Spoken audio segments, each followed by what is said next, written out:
অনেক দিন ধরেই সকালে একটু ভর্তা ভাত খেতে ইচ্ছা করছে, কোনোভাবেই সুযোগ সুবিধা করে উঠতে পারছি না যে সকালে একটু ঝাল ঝাল ভর্তা ভাত খাবো।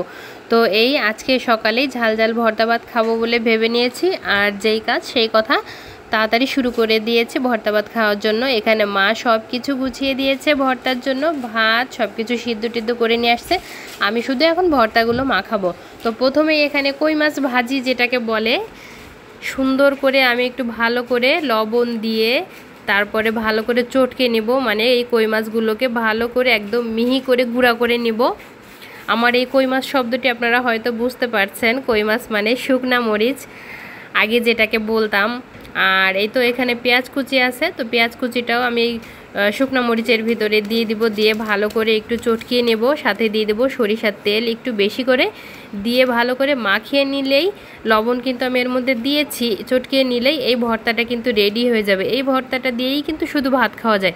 আর এখানে কাঁচামরিচ সিদ্ধ আছে, তো এর ভর্তাটা খেতেও কিন্তু বেশ মজা লাগে। আর এখানে এইসব কাঁচামরিচের প্রথমে আমি এখানে আলু ভর্তা করব, তো আলুগুলো ভালো করে ম্যাশ করে নিয়েছি। তারপরে এখানে এই যে পেঁয়াজ মরিচের একটু ভর্তা দিয়েছি, লবণ দিয়েছি, সরিষার তেল দিয়েছি, ভর্তাটা রেডি হয়ে গেছে।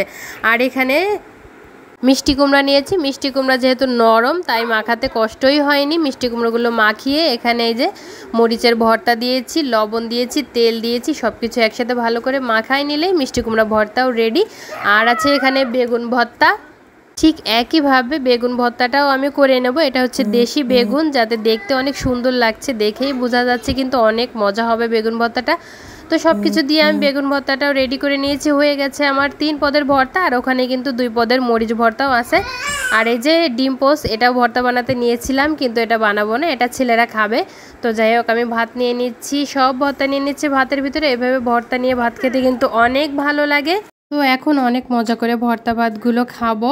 ভর্তা ভাতের এই ভিডিওটি কেমন লাগলো সবাই আমাকে কমেন্ট করে জানাবেন, আর ভালো লাগলে অবশ্যই একটি লাইক কমেন্ট ও শেয়ার করতে ভুলবেন না। আজকে এ পর্যন্তই, পরবর্তীতে দেখা হবে নতুন কোনো ভিডিও নিয়ে।